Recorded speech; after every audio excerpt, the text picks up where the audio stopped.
tubaniriza nnyo mwebale kuba balabi balungi. Muzeeyi musanze n'akantu kano simanyi kaki ndozo osooka okennyonnyolere muzeeyi akantu ako kenkulabye nako. Akantu kano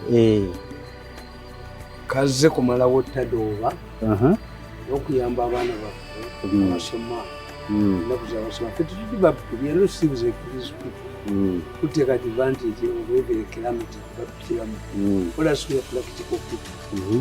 Kati akantu kano koolaba kakolera ku sola. Sola era asobola okukateeka omwana n'akateeka mu ccupa oba muki kakati kaliko kaswiki kaako kaaka okajjako kaswiki kano ekakateekako mwana asoma bulungi. Mwana asoma bulungi ekiro ebitabo bikakolera ku sola ate nemabega kaliko twakozesezanga campaign strategy.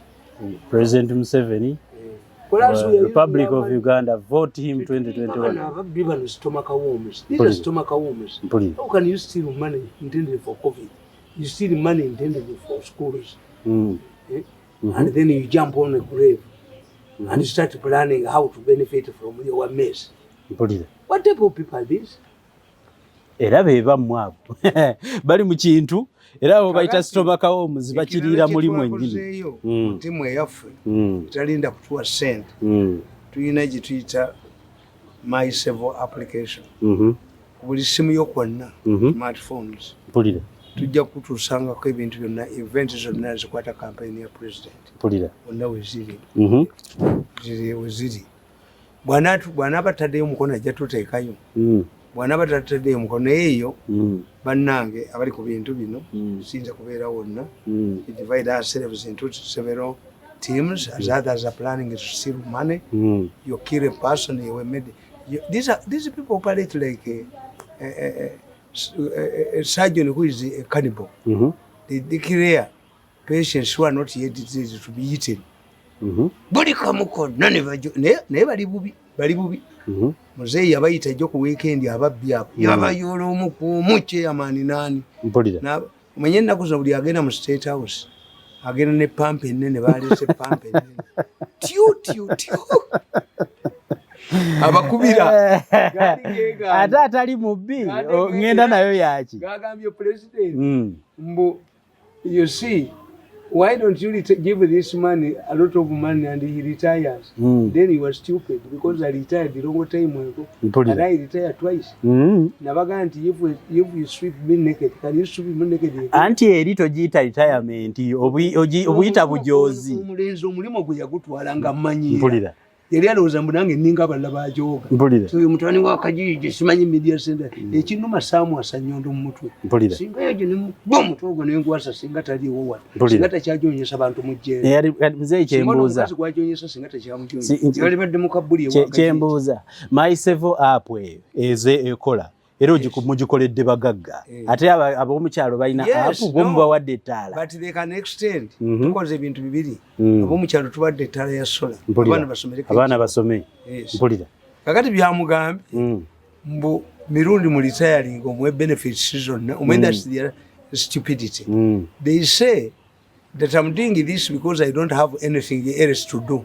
Or that I'm a poor man. Mpulira. I have money. My money is not accumulated from extracting human organs. I see. I get money. I have a money intellect. I get how many books do I write? Mpulira. But you know, Baba, we are cornered. You people, you are cornered. Mpulira. You better sit down and run away. Commander wa bwinabagambo you can kill me. We must eliminate that man. Tukolenda kano mulenzi gwe. Tukolenda kano ya nako satu. Ata munene omulamba akusigeza nku. Biradu n'obugalu bindi mbuwanda. Are you serious? Biradu nga n'enkuba tetonyoyo omwana. Tokiddamu. Doddamu mwana gwe kuntiisatiisa. Ebyaladdu nali manyi byakomedda. Amaanyi ago gakyaliwo mwenensi. Biradu akamyaso tekayita mu liiso. Biradu n'obugalu bindi nembuyiwa ku ttaka. Don't joke with me, young man. Some of us, when we are determined, this is our country. You see, Musei for him is very forgiving. We can manipulate the courts, but Mirundi is inciting the public. Exactly. Those cowards, it's true. Hide. omanyika nkubuulire nabadde ku paalo nempuleyinga omujozi oyo ng'oyo omulenzi ajooga abantu eyakutuma okunjooga ewange omuntu yenna eyakutuma mulenzi gonjooge yakutuma wabi owekagweramu toliddeyo kumanya mirembe teyakola kibalo kirungi ng'akutuma those who are involved will never have peace mpulira nalweso bwatalikwata 5 billion nazindeetera nazireeta ku akaunti yange 5 billion yawa omulenzi oyo mu bujozi bwe bazzukulu be ali bakyazirina ajja kuzireeta mu kagaali k'abalema I must teach these people tebaliddamu kujoga wangamba tokyayagala muzeeyi ebintu bya bwereere obuntu omugenda bugabira bwereere bajja kuvugula we are deciding the president can come in abaana bw'amasomero tubaweera bwereere ffe nga tulina attitude seyagano exaggerated olw'obubbi era oyo omwana speech ye gyeyayogedde oyo omulenzi ngenda gye bakubira ensi yonna emutegeere tulabe bwattayo omuntu tayo omuntu omulabe faamu zo ne bufactory bwo atigomeza abantu nobatigomya ku nnuuni nobatigomya ku nnyama buli wamu wonna nobatigomya ku mata notigomya abantu tukwexposing mulenzi gwe with video clips okwata ettaka lwaki sezalawo bwe yakuyise watiddeyo yamuyise yatiddeyo luli yagendeyo yamuyise eggulo yatiddeyo sigwe yatuma abasatu sigwe yatuma abasatu why don't you go to the president mpulira the president you had to go there on Sunday why did you disappear young man you feel very powerful why does it Cesar fire him bajja kumunona for not attending gwa government never chomuko kabanga litumulabeko n'obugali bindi bwengadduka lairo like an envelope you cannot kill anybody it will be disastrous for you ojja kwat olikwata bukwasi ttaka lwolitegeera nti ensi yakutama you were the most hated person in Uganda nekoni yakuba mu kalulu oli serious we can raise trillions for our watches you don't have a watches you don't have a watches young man you don't have a watches you cannot kill anybody tosobola bakuba mudakika bu factory bo bakutunguli dakika gobo mazo okudduka baba kuyina tetudduka oddukirawa akatoko nakafulumo mu makage ekisuku bakategekera dda abantu yetamanyi I'm a friend of him. Mpulira. Kuba mubuulira. Tamanyizi salamu. Omubuusa abantu bagala munkwatanga tategedde. Kati ze mbabuulira. Nti professor yugo muli ennyonga ayogera. He collapsed. He is recovering. Mpulira. Yawulidde akatambi ke nga apulaninga n'ono omwana okubba ssente. Kati president amaze omuwoninga amususpendinze.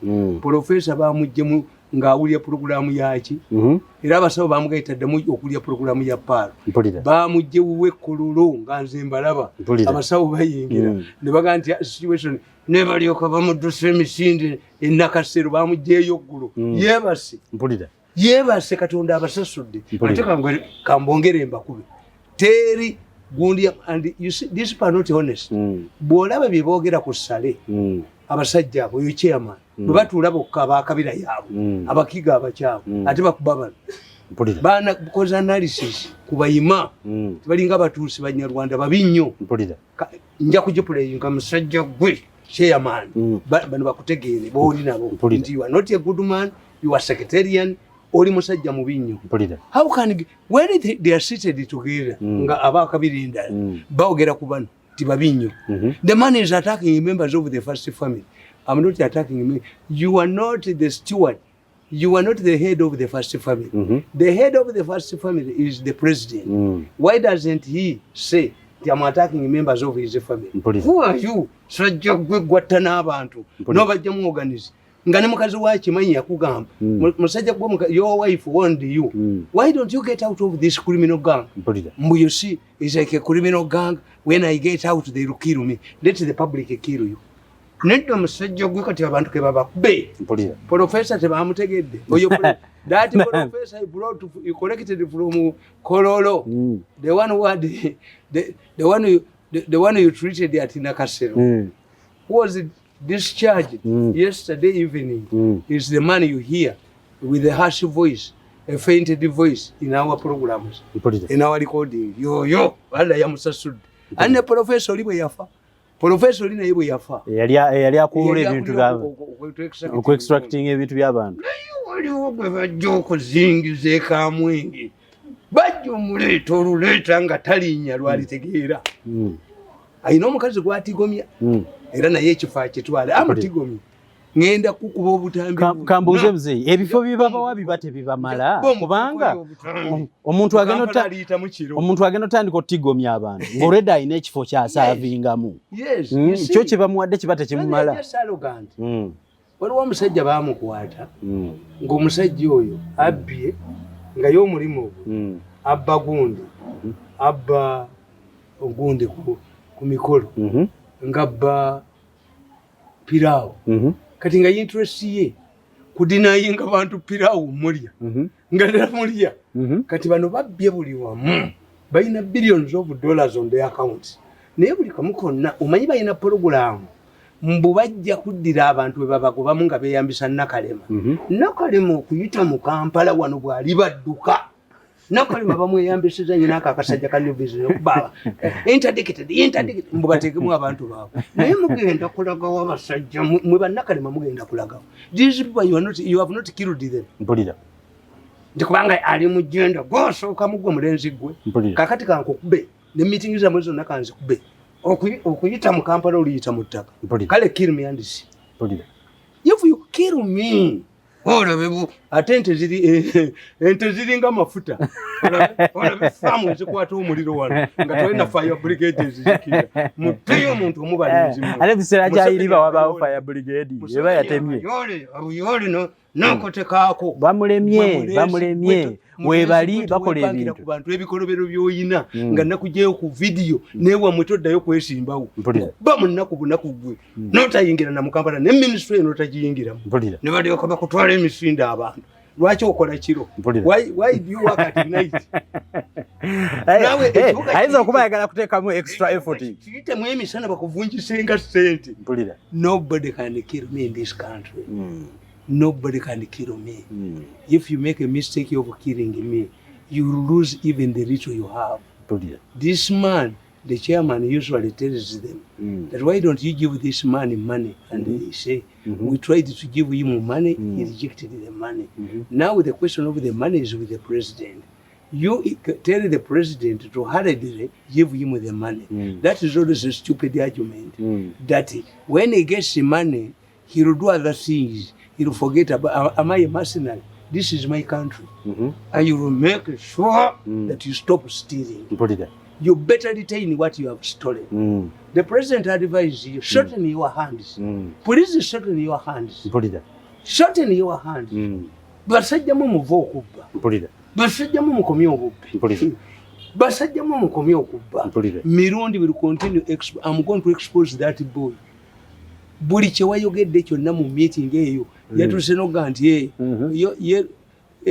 kakati Makerere ekizimbe kyayokeddwa nga mubanjayo biliyoni 2 kati mugenda kukozesa mmeka mwali ese ne babba kiri expensive nnyo kukwata ababbi kale olunaku lumu zino zonna omusajja ebintu wabiteeka ku social media n'embassy zibiyina yes I give embassies copies temuyina gye mujja kulaga temuyina bagenda bakwatira wano natandika ddo bakwata mwatira it is a serious crime under UN to extract and trafficking in human organs babayina ebifaananyi byamwe byagenda dda bavubuka mmwe munaddawa njagala kubuuza muzeeyi gundi ogenda kudda waggwe yereega ogenda kuddawa can't someone in the government handle this locally kubanga bwe bakwatayo omu ajja kwogera n'omulala president yabakoze bamugamba why don't you release, why don't you give this man money, big money to retire? Nti nabaga nti why? The money is feeding wrong information to the public. Nabaga nti why should a holy person fear Satan? Buyabagamba if you are holy, why do you fear Satan? If he is talking, if he gives the public wrong information, why don't you come up and clear him the wrong information? Why don't you take him to court?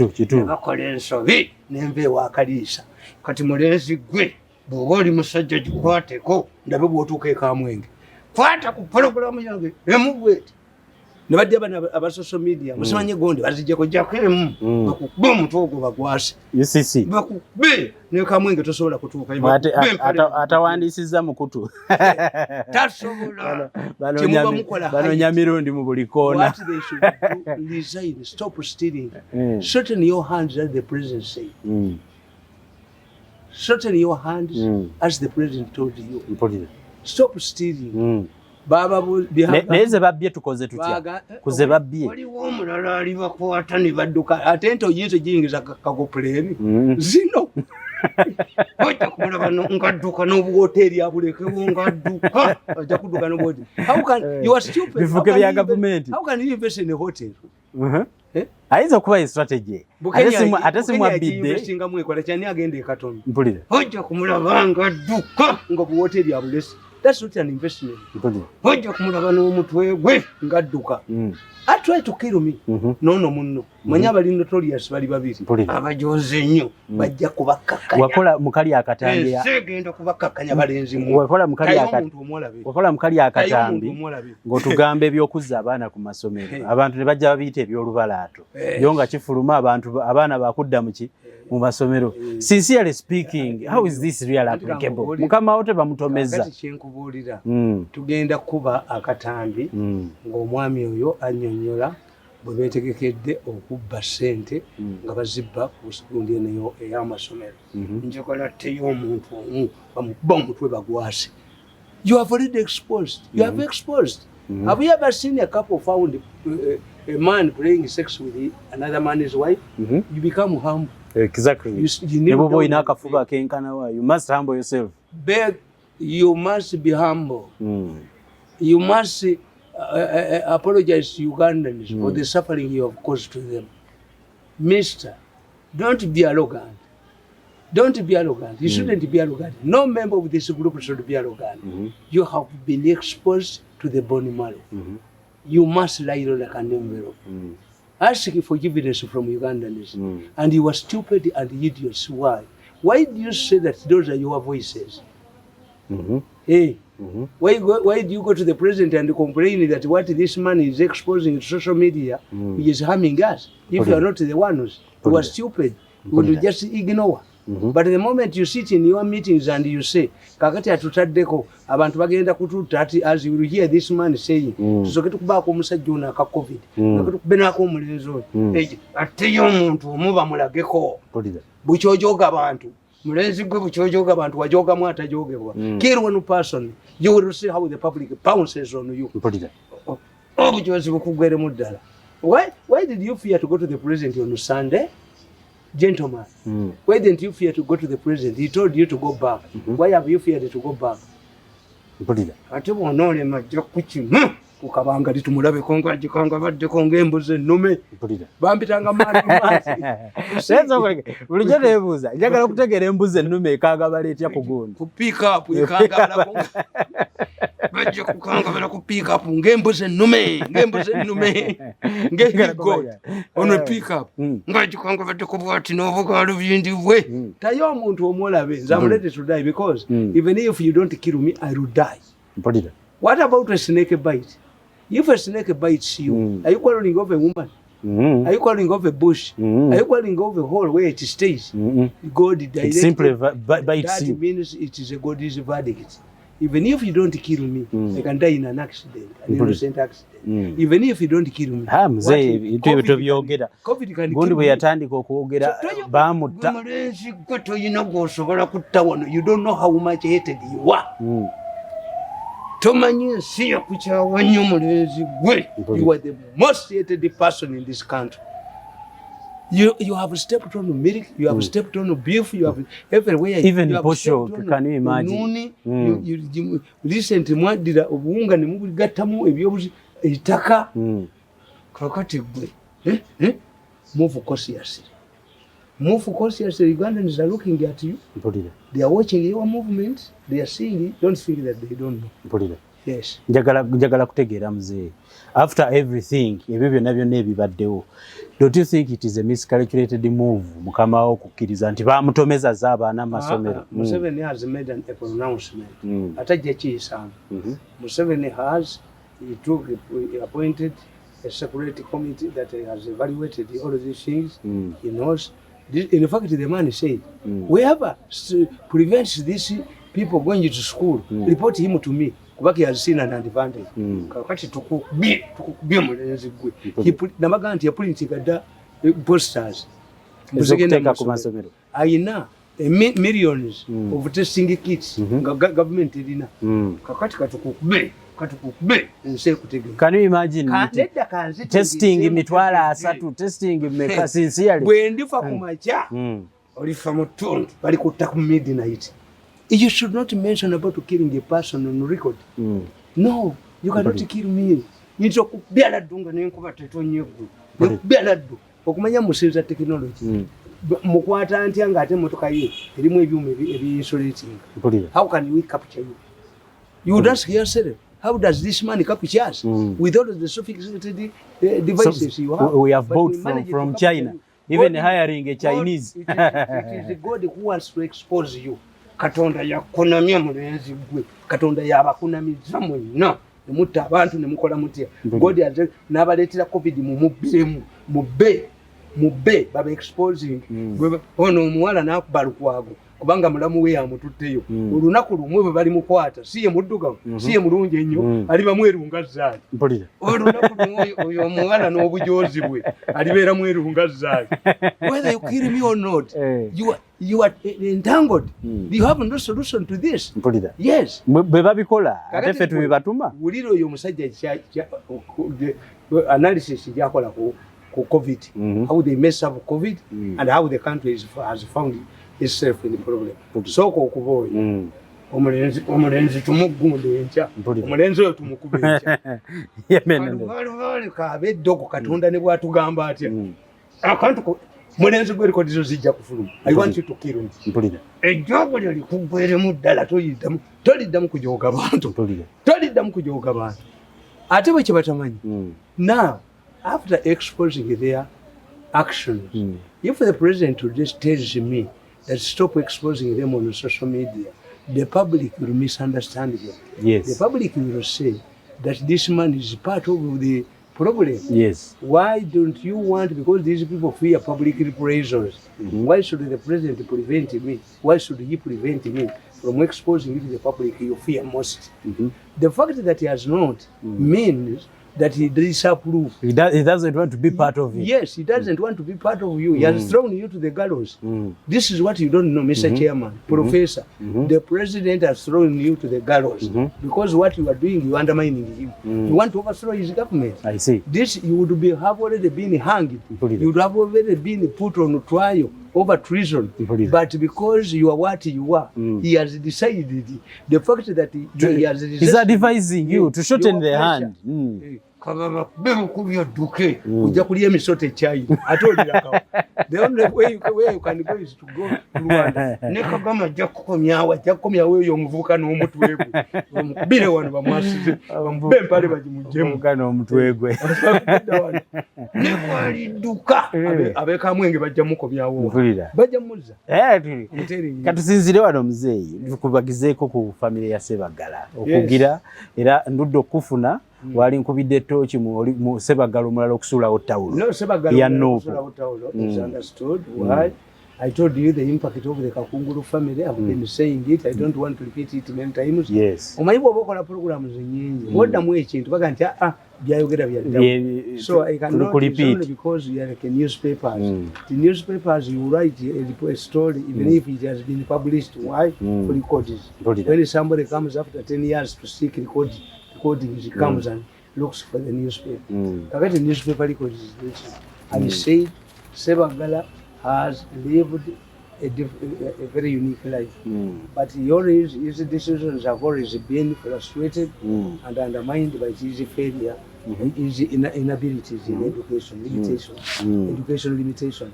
Yabadde afuna opportunity n'emuddukako n'afuna opportunity awiva maaki kana akasajja kabukedde akabumba tuutu kabukedde kagezaako mupuleyinga kati katunde. Sebagala he has been haunted by his limitations education limitations nti buli kyabadde afuna kyonna nga talwa nakyo buli kyadde afuna kyonna omanyi bwe mba musamba omupiira waliwo nti omusajja buli lwakukwata aweereza paasi naye nga paasi eyo erimu amakulu naye waliwo ate okukwata ne bakukujjako Sebagala badde talina paasi erimu makulu Sebagala has never made a right political pass. Sebagala has always been driven by academic inabilities. And that's why, because he has been a successful agent of the mafias, this is why Bukede is praising him. Akakasajja kuba mafias. Sebagala agenza okufa afiiriddemu embarrassment. Omusajja yalagiranga nti Haji alagidde afudde agenza wa Bobi Wine ate Bobi Wine yalagire. Ekyo kakulu yatekakiraba. This man Haji alagidde yali w'amaanyi. What went wrong? He would have been retired. He would have remained a kingmaker. But in old age, a few days before his death, God has exposed him. He has died. Do you know how? Yes. If you get a rich man in the village, a very rich man in the village, and by the time he dies, he becomes a beggar. He goes to beg from a former beggar. What does it mean? God has exposed you that people, this should teach our younger politicians not to be opportunistic. Gambling. Yalagiranga agenze atya. Agenze bamulagire. There are three important issues that a person, a serious person, should look at. One, a few days before his death, his brother Sebagala went and picked a card, a nomination card from Bobi Wine. When, at that time, during Sebagala's prime days, who would go to the other? The Sebagala, of course, Bobi Wine would go to Sebagala. Members of his family to dominate politics in Kampala. By 3 days before his death, he witnessed an incident, a sad incident, which would teach people more wise than the book editor. Why did this man die at a time when his brother had just narrated before Bobi Wine? Brother, anti Nyanzi yabikola. Nyanzi atoyo baba singa ye yali sale. Singa tetukyalina kantu wano. Singa Nyanzi yali sale. Singa bakazi abayina embuto wano bayitire. Nyanzi alina buzibu kibuze. That is one point. The second point which serious people should look at, that was I mentioned, that Sebagala has died begging a card and he was not likely to get it. The third point is that Sebagala has died just after the DP Delegates Conference. Do you remember that in the last DP Delegates Conference, Sebagala, there was a fierce battle between Mao and Sebagala? Yes. And this is what forced Sebagala out, that Sebagala had told the delegates that once he was voted as DP president, the people would take the matrices that we are using, and when the matrices were opened by Mbide, it was discovered that they had the markings of UPDF. So how come that Sebagala has done a few days after DP held a successful delegates conference? It was God telling him that you have been the cause, the party wanted to destroy, let you die when it has put itself in order. Yes. How come that when Sebagala went to Bobi Wine, this is when Bobby's troubles started. When did Bobi Wine register his party? Before Sebagala went there. Yes. But after Sebagala going there, and Sebagala said, if you want to destroy birds, you go to a tree where they usually patch. Boba yagala okutebya yogenda ku muti gwe bibeera. Yakyogera. Nti yali ayagala kutta binyonyi. Which bird? Because Sebagala's statement was clear. If you want to kill bird, you go to the tree where they usually patch. Boba yagala okutta ebinyonyi ogenda ku muti gwabyo. Yali azekola. Ever since Sebagala joined people power, no, they had have they ever had peace? Ever had peace? Who took there the problems? Bizo kuba yabisangayo byaliyo yali agenza abayambe ko babitereze. Why did Sebagala and Okenya tried to come back and make a comeback in the politics? And finally, do you know what is causing trouble? We mentioned in the past, some time ago, we mentioned Mwenda's response, defense, when he was threatened by expulsion from the fellowship. Do you remember when he said, are you expelling me from the fellowship because I'm a member, I joined Bobby Wine? He said Bobby Wine has been my friend and he has been a close friend, and the friendship protects around certain issues which are private. 2, remember, Mwenda said, why do you want to expel me? Doesn't Uncle Sam talk to Bobby Wine? And he mentioned many people at that time, very powerful people in the fellowship who are working with the Bobby Wine. And now, if the government or the president turns against no, is it surprising? Because this was Mwenda's defense. It was part of Mwenda, the information was revealed by Mwenda that powerful members of the fellowship, the president is currently neutralizing, have a foothold in Bobby Wine's party. Why are we seeing, why is it that the judgment is going to be passed a day after nomination? What if the judgment, if the judge recommends rules that the Bobby Wine's election was illegal and had to be nullified?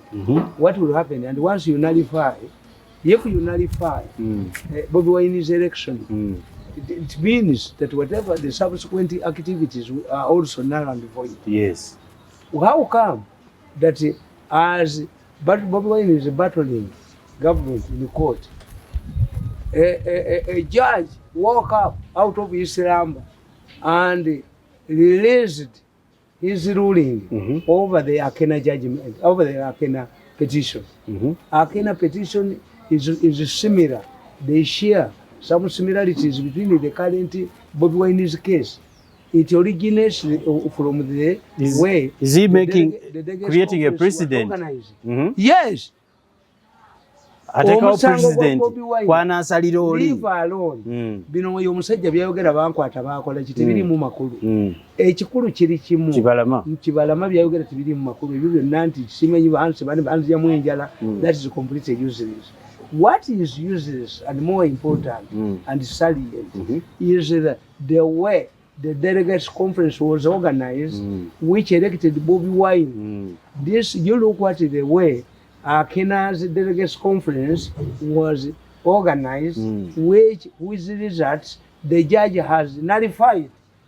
This is where the problem is. Onakola president ye ate bagusale nga nomination yewedde. Mwenda yagamba nti bamugobemu. Mwenda yagamba nti mungobamu kufenna ani atali wa fellowship. Fenna ba fellowship mbuli atayogera na Bobby Wine. Nga ba member ba fellowship Museveni balwana nabo kati. Nogamba nti president yali tazuulya tape ezo. Tazifuna. And Mwenda is a reliable person. Yes. Mwenda was talking to somebody who was sent to him to know whether he had fallen out with the fellowship, where I should continue to be a member of the fellowship. Mwenda was not aware that somebody was recording them because they could not record themselves. So when Mwenda says, Gondi takola gata Bobby Wine, nze mbadde ne Bobby Wine ibanga deni, era omusajja chairman yamugamba, do you know that the president has a lot of information about you? Okajjukira tukatracing tukaddemu tukakubi. Bobby Wine ategeere the root cause of his problems. Kakati jagala kutegeera muzeeyi. At the end of it all, Bobby Wine alina okwegendereza omusango guno. Kubanga at the end of it, guyinza okuba gugenda kusalibwa ng'ogwakena. Whenever Besigye is in trouble, you see 10 lawyers, 20 volunteering to defend him. Have you seen a lawyer who is not connected to people power coming up to offer his services? Segona wouldn't be the leading counsel in this case. Segona is a beneficiary because Segona is going to benefit. And Segona lost a similar case against Mau. So Segona cannot be relied upon on such a cases. Gwamusingako ngali ne Mau. Kati sawe ntusala mukulembeza. Ate beneficiary. Nti afuna kadi at the end. Also, why is it that there is no solidarity? Why is Besigye keeping quiet? Why is Mugisha Muntu keeping quiet? Why don't you see this solidarity? This is solidarity where Besigye went and the numbers. Besigye went with the numbers to Bobi Wine's place. Where and they inherited and the yes. Why are they silent now when this man is facing trouble? Bamugamba go abyeretera.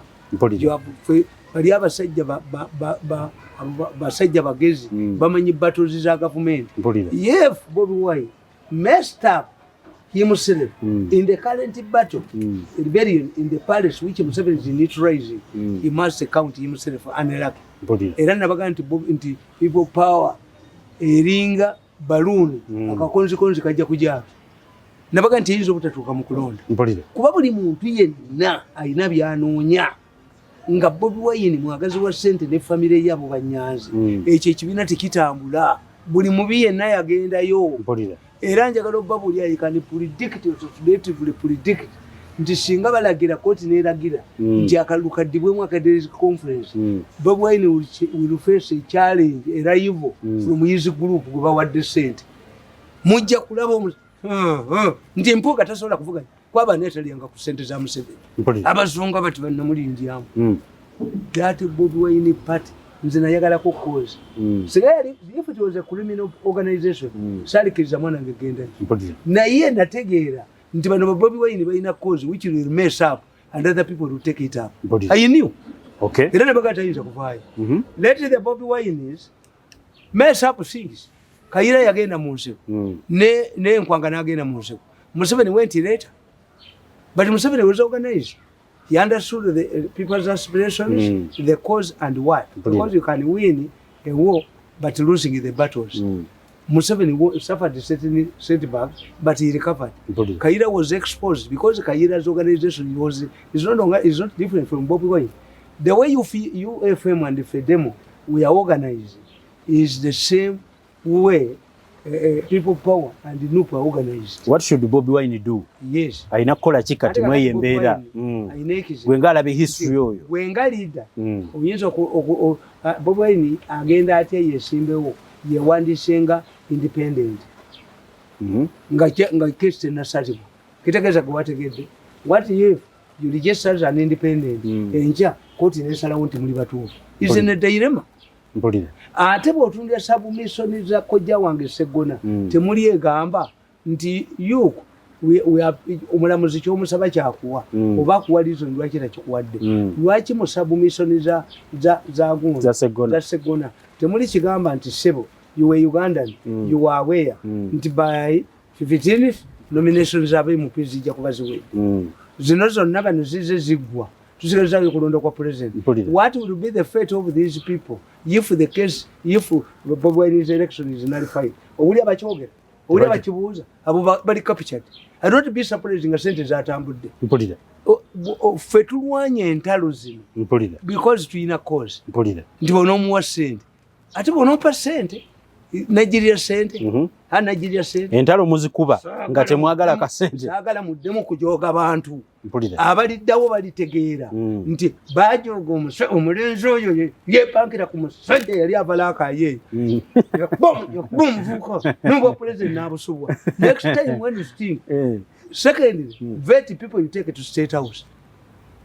Vote people you take it to State House. Toyinza kudda musajja by time vetting process engumwe nnyo. Toyinza kudda musajja Republican nganze n'ontwala Mmengo. Ekyo tekiriyo. Toyinza kudda musajja nganze n'ontwala mu State House omukoja afu. That was a very big mistake. Uyu mwana namulabanga mwavu nnyo nakano nga kawunya olumu kana kajja kawunya olumu ka deputy ala DC. Kano kagende wa pike nga stocks injulifu. Disrespecting ano kageru nga inaji. I don't have any respect for you. Tumusobola kola deal namu. Ekitegeeza kakati nabana abali recruiting abantu mu State House. Get it from me. Next time, that's why monarchs used to marry from monarchs. one in Europe to ensure peace nti mujja kulwana naffe tuli bakuddubi bammwe n'okumanya nti omuwala gumuwasizza naye olunaku lwe baawasa Diana omukatuliki ate kulyangako mu byakirangira obwakabaka yali abusudde. Diana yafa alina olubuto lwa mutabani wa Alfayed nga musiraamu. Kakati Diana yali agala kutta bwakabaka lwaki omwana wo yagenda okusikira obwakabaka bwa Bungereza nga kabaka wa Bungereza yakulya ne Anglican Church abeera tene muganda w'omusiraamu. Naye Diana yali tabirowoozaako kati nze gyogoli omulenzi ono abaana abo okuneereegamu kyekibankubisizza siina vali gye mbalabamu siina magezi simanyi muzeeyo bakituufu waliwo eyaŋŋamba tekibeeranga bano ab'opposition ate be bakuba Bobi Wine nga baagala musuuza kyaba leader of opposition bamuggyeko ekibiina. If Museveni is fighting a rebellion in his palace and one of the people who is in the know, Mwenda, reveals that Bobi Wine works, cooperates with these people in the fellowship, who by all signs want to overthrow Museveni. Can Museveni allow them now to start a political party? He must do so it. I see. Yes, Bobi Wine was naive. Kasi tola babo banamboze twaife bwe bazungene bwe badeni ekyo kyawedde bayina sente kasoba labanga bayingidde tayinza kukirekawo banamboze abo bali ba sente nabo opportunity bali ba sente ekyo bintu kya Bobi Wine ne bakingizamu Oluganda ne bakubamba mawo ne bamujjayo kubanga mawo waliwo owa fellowship yamukuula luli naleeta namboze amukuba amusuule bwaleeta Buganda namboze akoze kinene nnyo okuba Bobi Wine yamweretera yaleta ente yakalusu n'agiteeka mu ggana lye abo banamboza abo Bobi Wine yaleta eggana lya ente yakalusu n'agiteeka mu ggana lye bwe bamunalifayinga abeevumanga olunaku namboze n'ekibinja kye lwe kyagende wa Bobi Wine. Bobi Wine yaleta ente yakalusu yaleta embizi ya swine mu ggana lye yaleta enkoko n'agiteeka mu ggana lye eyo n'abeera n'enyanza ayagala sente ng'amayembe. Yes. Kale ekintu kigwa. Kigudde tekinnatuuka kibadde kikyali kito. Casualties oziraba ggwe nti abo bonna abeewandiisiza okuva wansi bakansalazi baani bonna baba nalifayidi. Okimanyi muzeeyi nti waliwo n'abakubadde ebipande ne bateekako nuupu ne bakola ki kati ekintu kiyiika. Tetufunangako kino kiringa you can compare it to 1966 lwe bakuba obwakabaka. The whole structure was destroyed. Kati how many politicians who will have to wait kubanga ekisigaddewo bwa president we banasalira omusango nga okujjako nga weesimba kuki ku bwa president obanga mugenda kuwaaba era nabagamba nti election zijja kubeeramu emisango mingi lwaki which have a general election after general election saaki bagamba nti bajja kgenda bawaabe tumukunda ayina ddala ku bantu kati the only way death tikobadde weesimbyewo afudde baddemu nominations ekyokubiri kunoonya atalina qualifications ne mumuwaabira kweyambisa NRM exercise gyeriko nebeera extended nti n'aba NRM nabo bo bayife bitinesi banaabanga bamaze obumulumulu obuli mu kibiina kyabwe nga babukozeeko. Yes, kuba kakati ezo zokka ze avenues ezisigaddewo bano baabo wansi abo basigalidde ng'omuntu afudde obanga talina abaawedde dde okunominatinga bakansalazi baani kati obubaka bwa parliament bufiiriza abantu babeka. Yes, chairman ba 5 tebakyasobola kukwata ku kya independent nadduka no gya independent bajja kubawandiika nga omusanga gusala 10 na mmeka nga nomination ziwedde ebifo biweddeyo nga the only person ayagala okwesimba kuba president yajja. Who calculated this? And you don't hear Bobi Wine's lawyers highlighting this to the judge. Mwachi musaba? Is it in secondary submission? Analysis ero nange nsusseeko. Singa yali baakiwaayo wali kyali kyusizaamu omuzannyo naye kati akiri emabega alabika mukamaawo bwe bukodde obukamaawo bwakozesa kati bakuba. Lwaki balooya ba Bobi Wine tebakiteekayo nti either you tell the electoral commission not to close nominations kubanga we are likely all of these people who have registered who came innocently in this party will lose until for their political careers. They will have to wait either there is a by-election or 5 years ahead. And 5 years is ahead. Some of them will die, others will be very old. Who could not others might lose even interest. Why is it that a layman like me can see this? That the judge, why do we have cases, a limitation of cases? Bakugamba waliwo a limited time omuntu MP gyalina okukomako okuwa abantu bamubba kubanga bakizuula nti Bakalibwa Mukasa yalemera mu parliament emyaka okulonda ne kugwako emyaka 5 negigwako waliwo omusango oguli mu kooti bagutuulako emyaka 5 giweddeko kati basalawo there is a specified time emisango gya petitions election petitions gyegina okukoma. You appeal at a limited time, not to appeal, and if somebody retains the seat illegally using court tactics. If we shall be at that time, by the time the judge passes a judgment, wajja kubanga abantu bakyalina remedy nga tebutakyalina kyakkola. Kakati one, wouldn't the judge give the judgment before the expiry of the nomination? Two, that should be raised by lawyers. Why these people ask the judge to have the judgment earlier, or to direct the judge in his ruling can direct the electoral commission to extend the deadline? Why are these things to a layman like me they are important? Why and they are not important to lawyers? Babalaka Kibalama, asobaje bamukuddemu enjala Kibalama, used to ku Kibalama.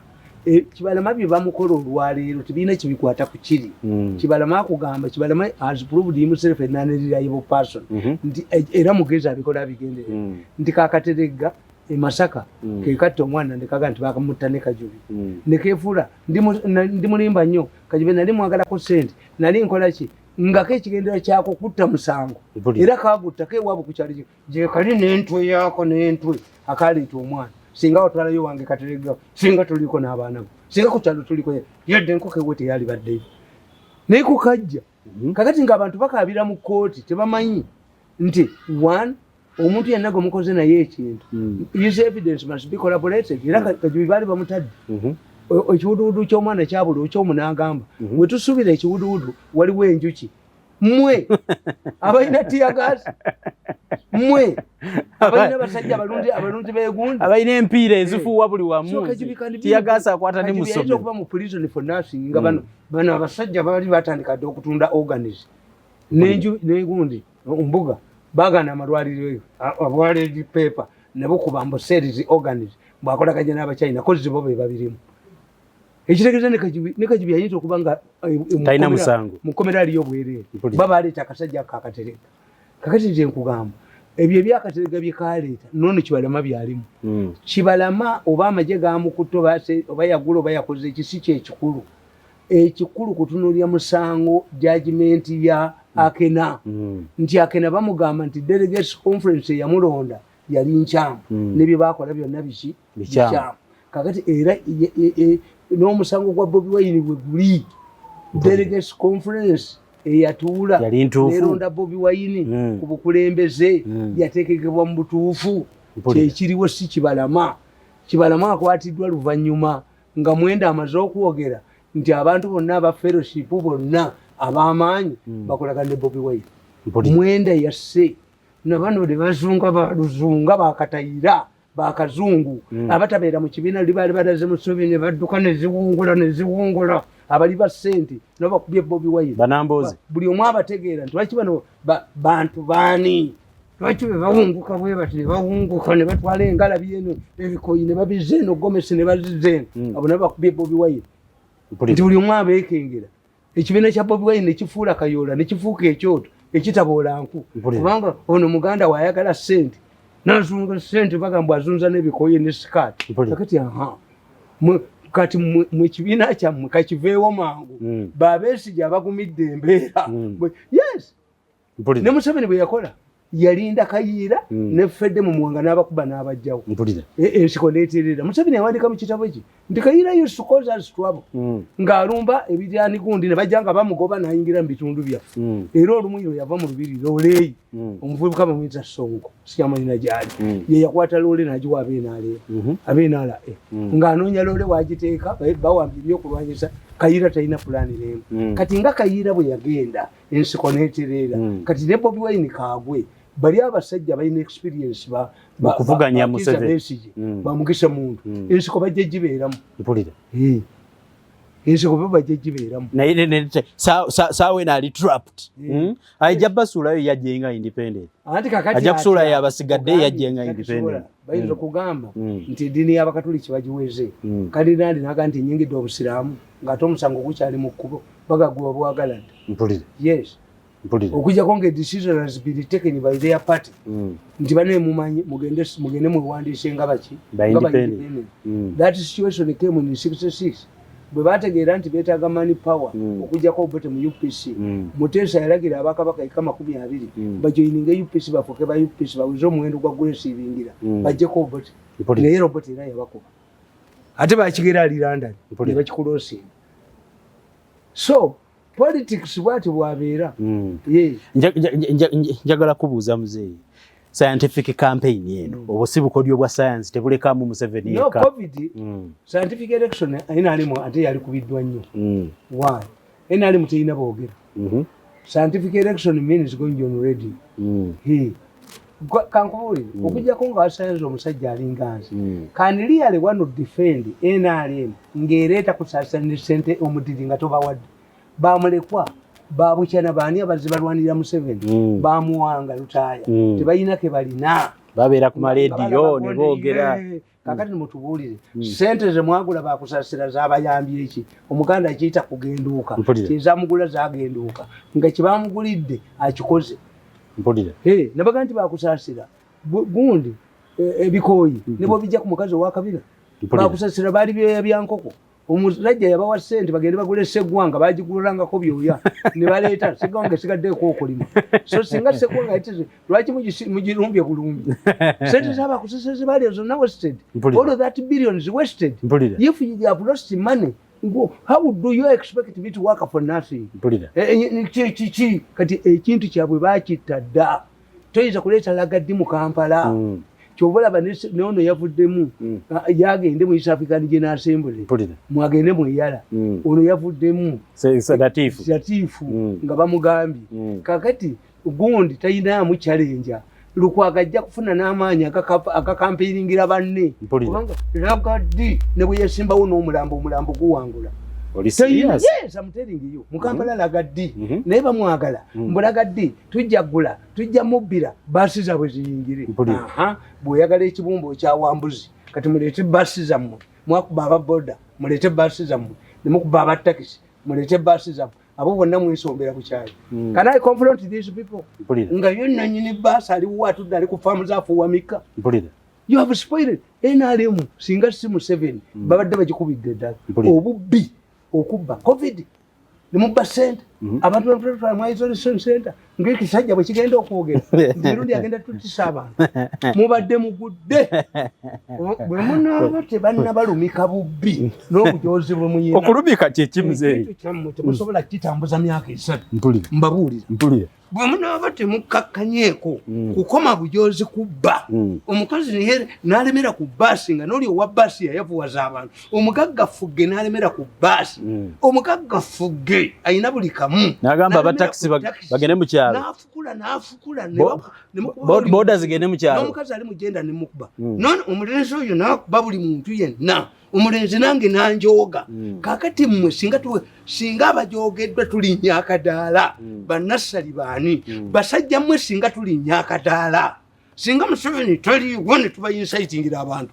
temudduka wano mmwe oyo omwana baamugoba naye waabwe yennyini yasiba oluguudo bamuleeta n'obugaalubindi bwe ngadduka bali bamukubi abanyankole baali bamukuba Kabasi n'asiba kalantiini ataliiyo ne mukwata siriko kati Kabasi muwe 0 Kabasi bamuwe 0 omulenzi ono ategeerera ddala talina maanyi mu ggwanga muno kasaba kuba Kabasi bakuba Kabasi Nakalema ajja kunnyonnyola ekyamusibisa abaana bakitaka. Mpulira.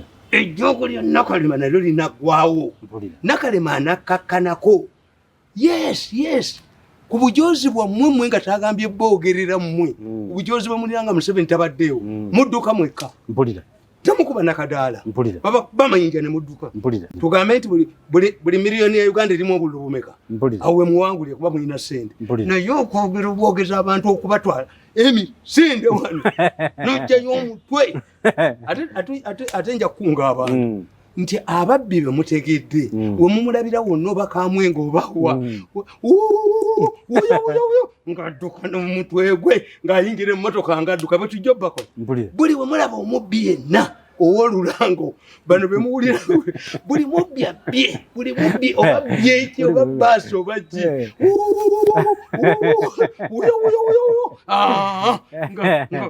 nga babodegadi be bakanyuga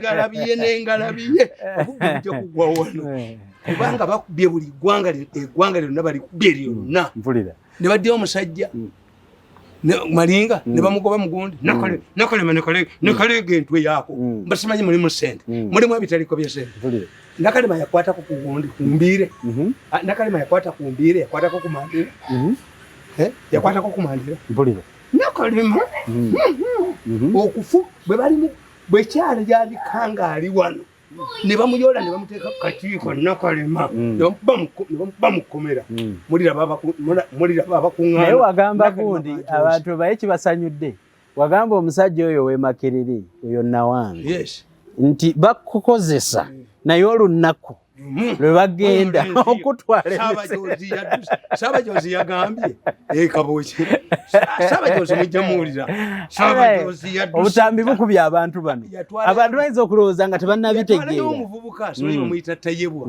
oyo nayo we bali muyoolera ensi bwe erikwata Tayebwa okutunda Makerere n'atunda Namulongo n'atunda wa Tayebwa yene kane bajjayo Tangodoyi bino byonna kati kano kaloolo akaloolo ke kajja enkoko ku magi akaloolo akasekunda ke kajja omulwadde covid n'obubbi batagala President ayinza balekawo bamusuule oyo omulenzi n'akwata ku power wano Museveni tamulaba mukando amuteeka yenga tukunga abantu nadduka ayinza oyo omukubye power n'agijjawa ng'omukubye omukuba buli naku power n'agijjawa mbazi ng'akutte faamu ye n'agiteekako bendera ya Uganda n'agiyita Uganda n'ayita mukazi we n'amufuula facility naye wanakkalu singa is the most hated person in Uganda one of the most hated people Bujozi n'ajooga ensi yonna bwani ajooga ensi yonna mbunja kumutta we must eliminate that man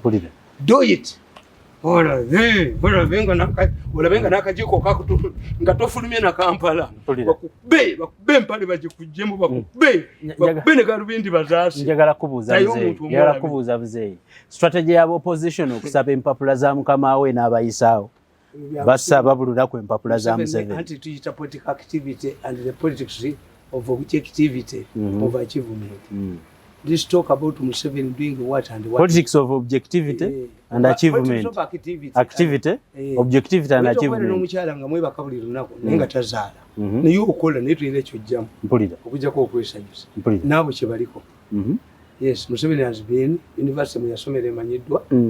Museveni can even gundi abasibe yasoma nabo we bali basekandi so therefore Museveni yasomera mu defunct school abo bali kula bishiwa kuti tutana tuba mali yakobide wafu what is important ti abasajja bali mu baveeko nabaga nti Bobi Wine tayina mu musajja mukulu nabaga nti solution entuufu is Bobi Wine to join Mugisha Muntu Mugisha Muntu is killing. Hey, you've been talking about that. Yes. For a long time.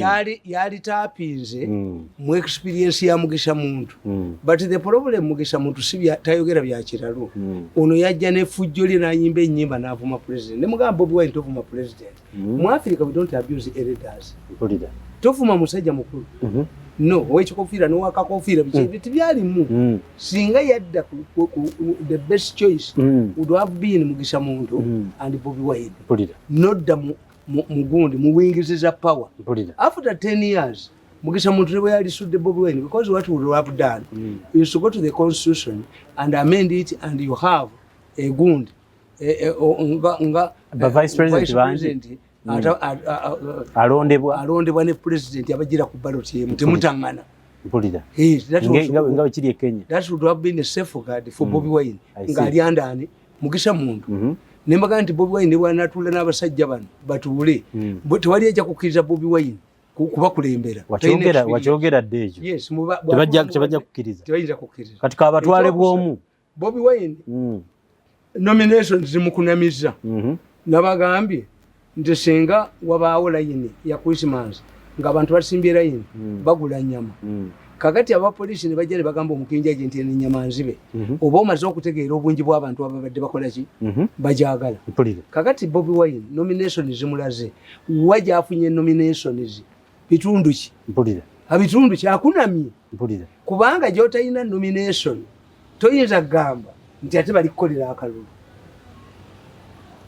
okitegedde oba toyinayo mukiise agenda kugendayo kwogera bibye nga bwakwogerera kakati nosanga abasajja nga bakasiyano wadiri baani ba senior people balazeewa Bobi Wine gwe yagenda n'ayirayo omubiri ne bamukubira nayo kasiyano wadiri ali naani these are seasoned politicians tajalabikako bamutunulira nga nyanzi ekibiina yakifuga is an amateur talina bwali ate nga noono tayinza kugwamu bwa nyanzi bwe ndoza nyanzi yamulabirirako nga muto olaba nyanzi yawasa embaga mu struggle ono nakijasifayo nenga mu Bobi Wine tekiriiyo but that alone tekitugambisa tekyejabisa NRM no the moment we fail to get credible leaders, that's why I'm telling you nze njagala nnyo Mugisha muntu can save us from having a headless revolution. Abantu ati bamubulaminga okubanga yali eri ogenda kulya lino li chairman no Nigeria okutebenkera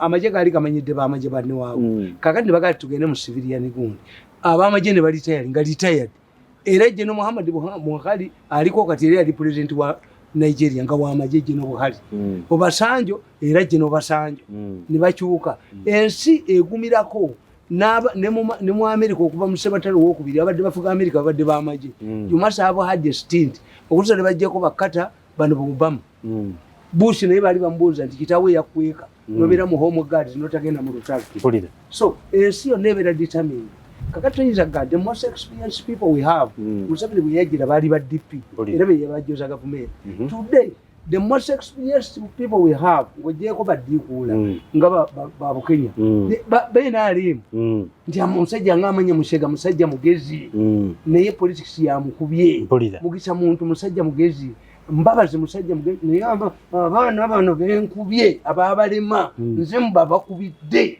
mbakubidde akakundi kano ne muba nalowooza n'okunzita kyatasobola bamubane bamutirawo abasajja bali babadde bagezi atirwa abaana bano beefudde ekitalo nembabakubira yabukiriyadi abaana bano mbakubye balina kuyingira binnya bya meso nene bona akiriyali nga bali tebakyadda abakyadda bakyaliwo we need them in their audit time even Museveni should understand nti nakalemanga batuula ne narration ne bafekinga bi report okutusa lwe nabakuba nembaleetera video ne audio ne video kulya narration ne nakalema ne video kulya omulenzo ne video kulya kalenzi kano akali kanerengamu akani nalinjwa kutagu kalenzi bwa tokidanga mukumanyira it should not cross your mind that I will ever be under you musimuno ne batuzika nga goli wa gulu wange mu masugule era nono nenvayo mwana nenvayo ovongochi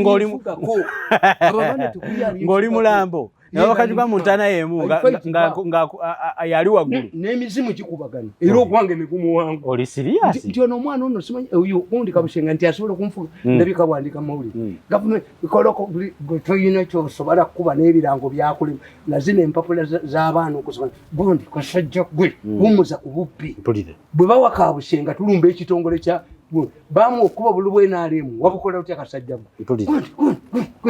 gwe weewumbeko kasajja kuwe weewumbeko tujja kunga abantu bakukube ogere n'empapulazo weewumbeko kabushenga weewumbeko alekerawo bubi nzamawuli egesigasimu naye bwendabya fale ne gundi gwe toyina kyuma na kimu gwe toyina kyuma gyo bakuwadde okuba ebigezo by'abaana ne kale kakesi b'ekinywa biriwa bali bikubuuza olunaku lumu bali kukwata nekkulubya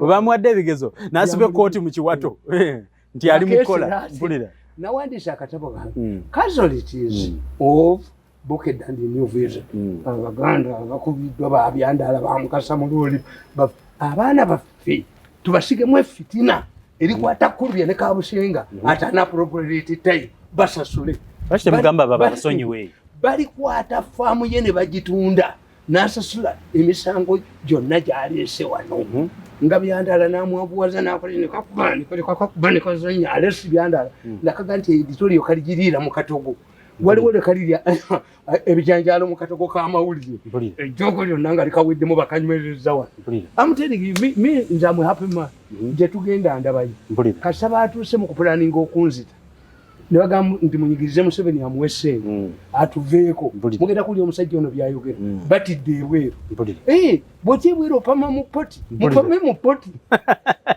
kisajja kupama mu poti bafuna obubaketi abantu bagenda kututta amugenda kiwulya nga kyogera juu abantu juu olitya bamutya naye batya abantu juu kati awo muteyo omuntu omu mulyoke mulabe awandagala n'obugaalubindi bw'ataliyita mu ttaka liyita mu bire tugende next time ogenda kukuba tugenda balaga akatambi k'omwami oli ng'ayogera nga bw'agenda okukola trillioni za ssente naye njagadde nkube kano muwulire omusajja we bw'ayogera chairman waabwe nga bwe ngenda okubattisa ne lwaki they should eliminate him. Mpulira tusiibudde olunaku olwaleero kano kaffe kano kakola bulungi nnyo kaaka omwana akasimba busimbi wali kakolera ku sola tadde oba tuzigobi abantu gye basoma ebitabo pulezidenti bw'anaaba atutadde mwana atuteekamu bw'anaaba tatutaddeemu kale ffe tukolera ggwanga katukalabe eri n'emaaso eri gye mutaddeko eno aba asoma bitabo ate kalanga n'okulaba ate mwagala kukola kalulu mmwe kati muzze mu bya bululu kalanga n'okulaba ate kibi Republic of Uganda bagamba nti wano mu Uganda nze nyambala gundi eno egula emitwalo 10 mpulira naye mbagamba nti omwana ayagala essomero lye tava mu uniform mpulira buli lwolabanga omuserikale yenna ng'ayambala lanka ye gitegeere nti lanka ye yagikolerera omanye nti brigadier bwebamu obwa brigadier tumukunde ye yagiteekanga wano nga sinyota zaawa lwaki abagirabe yaleebeeteranga wano Moses ali bwe bamuwa obwa jeni nga uniform agisula mu mbuliri mpulira asula naye nga nayi obwa jeni Moses ali yayagala obwa jeni MySevo app, the #1 scientific campaign tool, download now free on Google Play. Nange kangenda kagezesa nabo baje kali weri ku ka app tulabe tugenda kufunirako kyenyo information yonna update twamanyira mulinda simanyi president aligindi fe tuba twabaweereza dda twabaweereza twamanyira mukulu mulabe akaawa ayina ekisawo kyajja nakyo mumutugobyeko kati muri firi amazima mpulira okay tusiibudde olunaku olwaleero mpozi nze kyemwagalako kyokka bwe nabasigenza eyo enkofiira zange ziri ennungi zaba VIP nze musaba kimu kyokka taxi clearance oba okunsasula mu revenue ziyingire basijja kusasula byombi tojja kukola kalulu nze enkofiira ennungi n'emitwalo 3 naye zaatuuse zitaka taxi clearance taxi gundi waiver mpulira tweyanziza nnyo olwaleero mwebali kuba abalabi balungi